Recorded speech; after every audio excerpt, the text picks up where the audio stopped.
Hi guys! So this is a much requested tutorial of mine, which is how I color.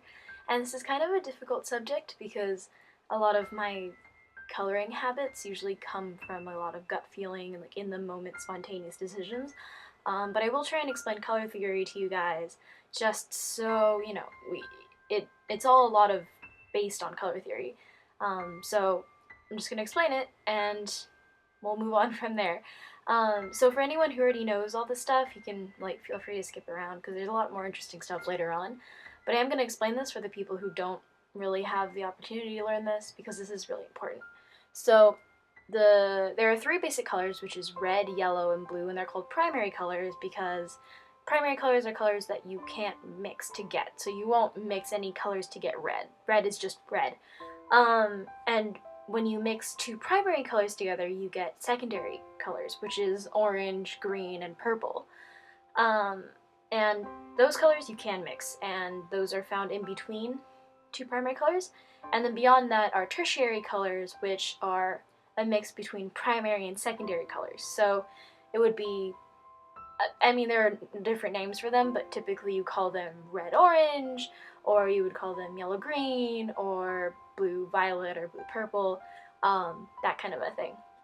And there's a reason why we distinguish between colors like this, because we can then pair them up and form color palettes.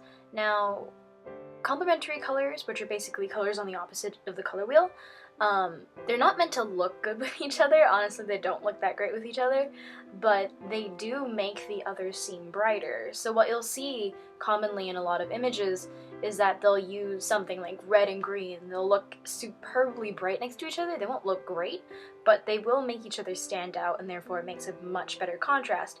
It's kind of the same as doing black against white. It's the same kind of contrast deal.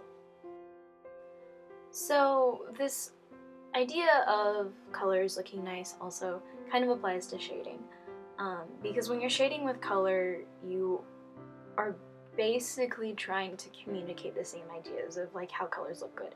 And what a lot of people will do in the very beginning is that they'll just basically add white to a color or add black to a color to make it lighter or darker respectively. And while this is a good tactic in the beginning, you don't want to stick with this because from what I've found, it doesn't really make your palette seem that interesting. And there are just so many ways that you could do it that I would honestly say avoid adding just white or black. So I would really recommend trying to switch it up a little bit. If you look at my color wheel, which I have up there, I switched the hue around and I moved around the color wheel so that my highlights and shadows would be in different families of colors. So my highlights, for example, are a lot warmer than my shadows, which I went to a more magenta than red. And then in the next example right next to it, I will be doing the opposite, where the highlights are a lot more magenta and the shadows are a lot warmer.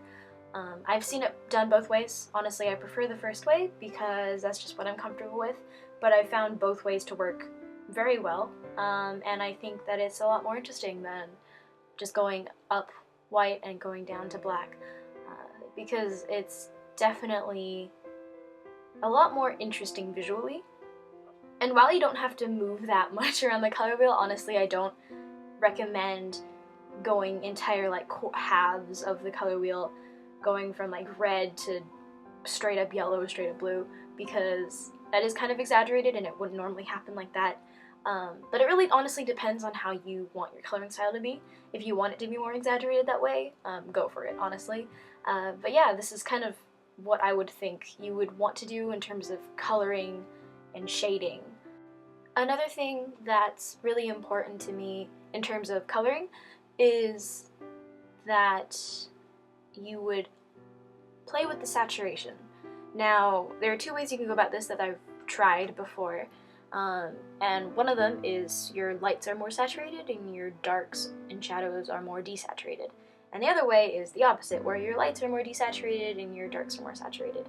And this works in many scenarios, and it really honestly also depends on what kind of coloring style you're trying to go for. I think mine is kind of a mix of the two, like I can't exactly tell, but I think I am more of the kind to make my darks a little bit more desaturated than my highlights, but it honestly does depend on your style. And for those of you who are kind of confused as to what I mean by saturation, hue is the color that you have, so whether it be red or green or blue, and value is how light or dark it is, so how much white did you add and how much dark, like black, did you add, and saturation would be how much gray did you add. If you think about it, it's basically your base color, which is highest saturation, to basically gray. It's equivalent in the gray scale. And that's kind of basically how saturation works. So yeah, that's pretty much it. I hope I explained things properly. If you have any questions, please feel free to write things in the comments or send me a message, and I will try and respond to that. And I will also try and do more tutorials like this, because I get that coloring can't possibly be covered in one video alone. So in the meantime, to end this video, I'll put a speed paint that I did so that you guys can just see how I color my tiny decisions in action. So yeah, thank you for watching, and I'll hopefully see you in the next video. Yay! I'm so bad at this, I'm so sorry.